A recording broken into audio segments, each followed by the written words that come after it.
Muy buenas tardes a todos y bienvenidos un día más al invitado de Radio Francia Internacional. El Gremio de Libreros de Francia acaba de conceder su premio anual a Miguel Bonnefoy por su novela Héritage, Herencia en español, que fue votada en su fase final por más de 1.600 libreros. Esta saga familiar franco-chilena, que atraviesa 4 generaciones durante 2 siglos, tiene mucho que ver con los orígenes chileno-venezolanos de Miguel Bonnefoy. Mon cher Miguel Bonnefoy, alors vous, on peut dire que vous avez fait du chemin pour venir jusqu'à nous. Enfin vous, non, puisque vous vivez à Paris, mais pensez un peu à Albert, votre ancêtre chapelier, qui en 1852 quitta le Jura pour s'installer au Chili. Ainsi débute une lignée de déracinés, de transplantés, de chilianisés. Un siècle passe de modeste prospérité commerçante dans la communauté française de Santiago. 1974, un exil chasse l'autre. Opposé à la dictature, votre père retraverse l'Atlantique, fuyant les sbires du sinistre général Pinochet. À Paris, il rencontre votre mère vénézuélienne et conseillère culturelle. Votre histoire commence en décembre 1986. Quand certains jouent à saute-mouton, vous jouez à saute-frontière. Paris, Lisbonne, Caracas, l'Argentine, Cuba, Rome, Santiago, vous voyagez au gré des mutations de votre mère ou de vos désirs. Y precisamente para hablarnos de este premio y de esta novela y de su trayectoria literaria, Miguel Bonnefoy ha sido tan amable de venir a nuestros estudios. Muy buenas tardes, Miguel. Buenas tardes, Jordi, gracias. No, y sobre todo, muchísimas gracias a ti por haber hecho el esfuerzo de venir hasta nosotros. Gracias a ti. Permíteme que explique antes que nada que has nacido aquí en París, en 1986, en el seno de una familia, como decíamos, chileno-venezolana. Pero es cierto que tu bisabuelo era francés y que a mediados del 19 dejó la región francesa de Jura para instalarse en Chile. Absolutamente. Al parecer, el primer ancestro que conozca, que se llamaba Claude-Georges Bonnefoy, era tavernier, o sea que trabajaba simplemente una especie de bar de la época, sirviendo vino, y en la crisis del filoxera, cuando empezó toda esta crisis del mundo vitícola, tuvo que salir como los otros eunólogos o como los que se ocupaban de las bodegas para tratar de conseguir un lugar donde puedan volver a plantar la viña enferma en una nueva tierra. Y esta parra, como le dicen en Chile, atravesó 12.000 kilómetros cruzando Atlántico, llegó hasta Chile y ahí entonces volvió a poner en suelo este pie de viña francés. Entonces, a partir de ahí me pareció interesante poder hacer una especie de mezcla entre la realidad biográfica de este primer ancestro que se va del Jura y, obviamente, la ficción de imaginarlo desarraigando un pie de viña para volver a plantarlo del otro lado del mundo. Entonces, era una cosa un poco simbólica, onírica, metafórica para empezar el libro. Cuentas en tu libro que muchos de esos inmigrantes franceses querían instalarse en California, pero que no llegaron a California y se quedaron en Chile, ¿no? Exactamente, eso es un cuento que me echó mi abuela, pero ella hablaba más bien de los judíos que estaban huyendo los pogrom, entonces que agarraban sus barcos en Odessa y se lanzaban todo el Mediterráneo, agarraban el Atlántico y queriendo ir a Estados Unidos, quizás queriendo ir hasta Ellis Island, yo me lo imagino con la parra, pero del otro lado, a nivel pacífico, es decir, en California, pero ella me echó ese cuento así, y que podía haber algunas epidemias, algunas contagiones o alguna enfermedad en el barco, y trataban entonces de desembarcarlos en todas las escalas. Y ahí entonces se desembarca un señor en Argentina, y por eso mi abuela vivió un tiempo en Argentina y echa siempre ese cuento. Me pareció lindo poder justamente cruzar esa historia familiar con lo que me contaron aquí y hacer todo un cóctel para hacer el principio del libro. Más de 100 años más tarde, tu padre, escritor chileno, se exiliaba aquí en Francia huyendo, quizás escapando de la dictadura de Pinochet. ¿Qué te contaba tu padre de ese Chile que lo vio nacer? Absolutamente. Bueno, mi padre es un hombre muy generoso, que habla muy fácilmente y sobre todo no tiene esos blocajes, esos muros de la arquitectura mental en el que no puede hablar de algunas cosas fuertes, profundas o difíciles. Así que al contrario, fue un hombre que me trató de mostrar el retrato de un Chile durante la Unidad Popular, que era el Chile allendista, que trataba de levantarse frente al imperio gringo, y por el otro lado también mostrarme los horrores, las heridas secretas de la dictadura chilena. Gracias a él, sin embargo, gracias a su palabra y gracias a esa liberación adentro de él, esa catarsis que él había hecho también con sus libros, una especie de purificación de los horrores, pudo entonces transmitirme todas esas informaciones para que yo lo use como una arcilla y escribir mi propia novela. Entonces pienso que también gracias a ese diálogo, a ese discurso, se creó el buen puente para escribir. Aquí en París tu padre va a conocer a tu madre, que era agregada cultural de la Embajada de Venezuela. ¿Qué has heredado de tus padres y sobre todo de tu madre? ¿La resistencia política quizás de tu padre y el amor por la cultura de tu madre? Bueno, absolutamente. Mi madre es una gran mujer que habla muchos idiomas, una gran lectriz de Benedetti, de Borges, de Cortázar y de Arturo Uslar Pietri, así que naturalmente que ella me transmitió ese lado a la vez caribeño y obviamente literatura un poco del cono sur, perdón. Mi padre, por el otro lado, un poco más político, efectivamente, no solamente en la resistencia, pero también una especie de rebelión. Él era mirista y todavía trata justamente de llevar esa batuta de la política en su vida. Entonces, en la literatura comprometida, como en la literatura poética, como en el canto político, como en el canto cultural, hubo una especie de mezcla que se creó y obviamente también el gusto del viaje, ya que mi madre es diplomático, entonces yo, como todos los hijos diplomáticos, estuve moviéndome de capital en capital. Y ese virus, digamos, del viaje, se lo termino transmitiendo a mi hija, ya que yo también sigo viajando, acaba de nacer y ya está mudándose una segunda vez. ¿Sí? Precisamente siguiendo el destino de tu madre, o los destinos de tu madre, vas a viajar a Lisboa, a La Habana, a Roma, a Santiago. ¿Cómo fue esa infancia? Algo muy nómada, ¿no? Absolutamente. A la vez, por un lado, muy cruel, ya que siempre te están quitando de tus amigos, de tu círculo, te están desarraigando de lo que tú conoces, de las referencias que puedes tener, de las simplicidades que has podido construir alrededor de ti, y por el otro lado, naturalmente, una riqueza, pero eso lo entiendes más tarde, un tesoro, y probablemente uno de los botines de guerra, uno de los resultados de las ganancias más importantes de esta infancia llena de viajes, es justamente una alergia hacia la intolerancia y hacia el racismo, dándote cuenta que el mundo es suficientemente vasto y grande para poder crear todos los mestizajes y los cruces posibles, y es probablemente uno de los caminos necesarios e importantes que tiene que tomar la humanidad para mejorarse. Por supuesto. Heredas de tu madre el amor por la cultura, pero también imagino por Venezuela, ¿no? Como en tu libro, los descendientes de franceses heredan esa pasión por Francia a pesar de la distancia. ¿Qué has sentido por Venezuela? Absolutamente. Venezuela es claramente uno de los países templos y columnas en mi corazón, como lo es Francia, como lo es también Chile, como lo fue en algún momento Portugal, como lo es últimamente mucho Italia, porque estoy volviendo de haber vivido en Roma, y como quizás mañana lo será Berlín, ya que me estoy yendo un tiempo para allá. Así que Venezuela no solamente es el país de la madre, entonces tiene algo un poco de la Pachamama, sino que además también es un lugar donde siempre estoy volviendo, como uno vuelve a una fuente de agua cuando tiene sed.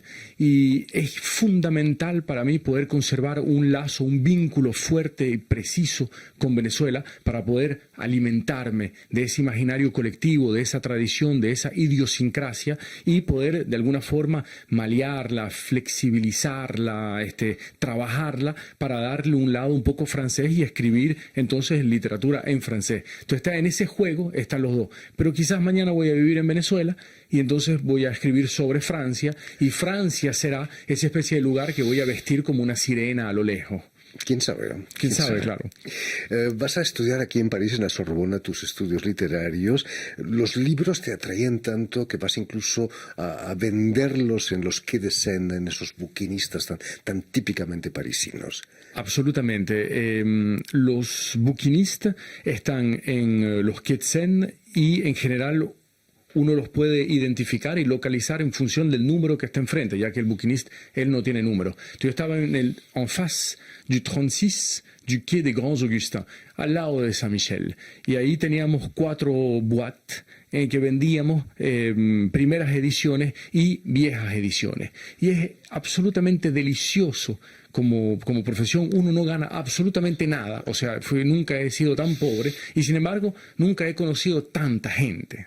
Hasta presidentes de Estado, ¿no? Absolutamente. ¿Me contabas que Gaddafi pasó por allí? Gaddafi pasó por ahí, fue toda una locura, hizo una pequeña broma preguntando y dándose cuenta de que en Francia siempre estaban pidiendo reducciones para estudiantes y me preguntó si habían reducciones también para jefes de Estado. Entonces eso fue hace parte de las anécdotas y estuvo Lionel Jospin, pero también me crucé a muchos amigos de la infancia que no había visto, que había perdido en todos estos viajes, en los diferentes colegios franceses en el extranjero y que de repente pasan por París, pasan por Saint-Michel, pasan por los buquinistas y me veían ahí. Entonces es como un lugar de cruce en el que me terminé consiguiendo mucha gente. Tu novela Héritage ha merecido el premio precisamente de los libreros de Francia. Quizás sabían que vendías libros ya también cuando eras estudiante. Capaz, efectivamente. Esos franceses que se instalan en Chile transmiten, como decíamos, un patriotismo tal que algunos incluso vuelven a Francia para luchar en la Primera Guerra Mundial y morir por Francia, ¿no? Es casi patológico. Absolutamente, es de las cosas más locas probablemente que ha tenido la historia en parte latinoamericana y francesa, o sea, franco-latinoamericana, que es esta especie de momento en el que los latinoamericanos llegando a Europa, los europeos llegando a América Latina, los franceses llegando a Chile, terminaron creando una especie de pequeña Francia en el extranjero, donde conservaban el idioma, conservaban también las viejas costumbres, trataban de crear escuelas en francés. Se decía también de que podían leer el clima, la meteorología que estaba en Francia cuando era un día de sol y entonces salían en Bermuda cuando allá estaba lloviendo. Entonces vivían como en el extranjero, vivían como una especie de exilio y es tanto así de que los niños que nacieron en Chile de esos padres de franceses terminaron teniendo un deseo ardiente de conocer el país pero también de defenderlo y cuando la noticia de la Primera Guerra Mundial llegó a Santiago inmediatamente era para ellos una necesidad casi biológica la de agarrar un barco, cruzar el Atlántico e ir a pelearse contra los alemanes que eran además país hermano, ya que algunos alemanes que se habían ido en una inmigración de finales del siglo XIX de Alemania y habían llegado a Chile, habían llegado al sur de Chile, a Osorno, a Valdivia, y se habían instalado, también agarraron esos barcos para ir a pelearse contra los franceses. Entonces finalmente eran unos franco-chilenos que se peleaban con unos franco-alemanes del otro lado del mundo, cuando en verdad eran gente que había nacido exactamente en la misma falda de la cordillera. Imagínate, increíble. Transmiten a sus herederos, naturalmente, ese amor por Francia, pero también el amor por la lengua francesa. Tú has heredado tú mismo de tu bisabuelo ese amor por el francés. Totalmente. Me pareció de las cosas lindas de poder justamente poner en analogía, poner en transparencia, a la vez la herencia patriótica, digamos, nacionalista, de querer irse a la guerra, irse a pelear, ir a defender una bandera cuyos colores son totalmente evanescentes en su propia historia, y por el otro lado es herencia de la lengua, es herencia de la palabra, y adentro de la palabra está también toda la fuerza, todas las raíces de un país. Entonces fue interesante darse cuenta cómo podía, con esta doble herencia, dibujar un perfil de un personaje que fuese a la vez complejo y a la vez la simplicidad del autor. Y yo, por un lado, claro, mi lengua materna es el español, y por el otro lado llevo tantos años hablando, estudiando, nací en Francia, que termino también teniendo esa herencia francesa, y a veces me pregunto si no es que yo soy francés y tengo una herencia latinoamericana, ¿me entiendes? O sea, pero eso es lo lindo también, de darse cuenta de que hay un cruce y que no hay una jerarquía en las culturas. ¿Existía realmente ese tío René ahí en el yoga desaparecido que están buscando todos los protagonistas de tu novela?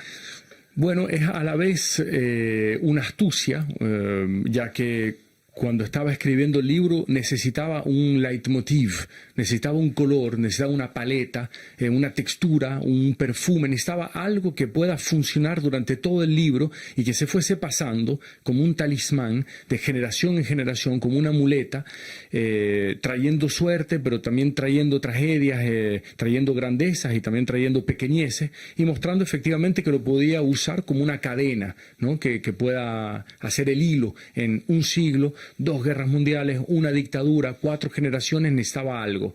Y claro, o utilizaba la pajarera, o utilizaba una canción, o puede ser... Y me dije después que sería interesante de poder utilizar un nombre, ya que justamente el libro empezaba con un nombre y quizás termina también con un nombre. Y si quieres, además, toda la historia es que Michel René me permitía también introducir, pero eso no sé si lo viste o no, porque es complicado, pues lo van a ver más tarde, otro personaje, que es el personaje principal de mi próxima novela, que se llama Augustin Mouchot. Y entonces Michel René se cruza en un pequeño instante, al final del libro, a Augustin Mouchot, que es uno de los hombres que inventó la energía solar en Francia en el siglo XIX, y ahora que estoy escribiendo Augustin Mouchot, sé que lo voy a hilar con Michel René, que se van a conseguir. Y entonces haces una especie de juego de puente en el que los dos cables se cruzan. Increíble, ¿no? ¿Cuáles han sido tus fuentes? ¿Tu familia te ha contado historias que quizás has plasmado en tu libro? Por supuesto. Por un lado, naturalmente, todas las historias familiares que todo el mundo tiene, que tú tienes y que todo el mundo tiene. Por el otro lado, una documentación, una investigación que es más académica, más ensayista, para tratar de entender cómo funcionaban los franceses en el extranjero en Chile, también cuál fue la participación de los latinoamericanos durante la Primera y la Segunda Guerra Mundial, cómo se alimentan y cómo se construye una pajarera, cómo se ocupa el mundo de la ornitología, qué pasó durante la dictadura, o sea, miles de cosas que se necesita hacer toda una biblioteca alrededor del libro, ¿no? Y naturalmente al lado, bueno, ese juego de ficción que también puede ser una especie de fuente, ya que la ficción puede ir fácilmente a ir a recoger algunas informaciones que no existen, pero que terminan a veces como cuadrando bien la estructura narrativa de tu libro. Se me olvidaba felicitarte por este premio de los libreros, que es un reconocimiento, dicen, para un autor que ha publicado, pero que todavía no ha conseguido uno de los premios importantes literarios aquí en Francia. ¿Cuándo va a caer ese premio importante, Miguel? Vaya usted a saber. Yo por ahora trabajo con disciplina, con perseverancia y con humildad, cabeza fría, pies de plomo, y voy en el camino. Eres perfectamente bilingüe. ¿Escribes también en español? Por ahora no. Mira, no te imaginas las aspiraciones, las ambiciones que tengo de poder escribir directamente en español. Por ahora, en mi vida, estoy en una época como europea, entre comillas. Entonces estoy escribiendo en francés y necesito todavía satisfacer en mi vientre, en mi corazón, algunos libros que quiero escribir en francés, son necesarios para mí y son un poco como la salamandra, ¿no? La salamandra tiene que pasar por el fuego para ser salamandra. Yo tengo que pasar por el fuego de estos libros en francés para quizás transformarme en el otro escritor que quiero ser, que es directamente en castellano, publicando en editoriales españolas y latinoamericanas, y entonces siendo traducido al francés y que me inviten a Francia como escritor latinoamericano. Pero eso vendrá poco a poco, piano, así. Todavía estoy muy joven y necesito aprender mucho. En fin, pues ya lo saben. Héritage, Herencia, novela de Miguel Bonnefoy, ganadora del Premio de los Libreros 2021 aquí en Francia, ha sido editada por la editorial francesa Rivage. Gracias de nuevo, Miguel, mucho éxito y que sigan los éxitos sobre todo.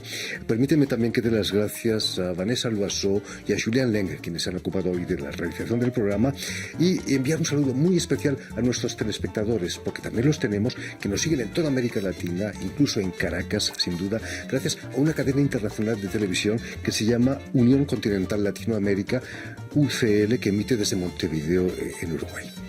Y a ustedes, muchísimas gracias por su atención y les damos cita para una nueva edición de El Invitado de Radio Francia Internacional.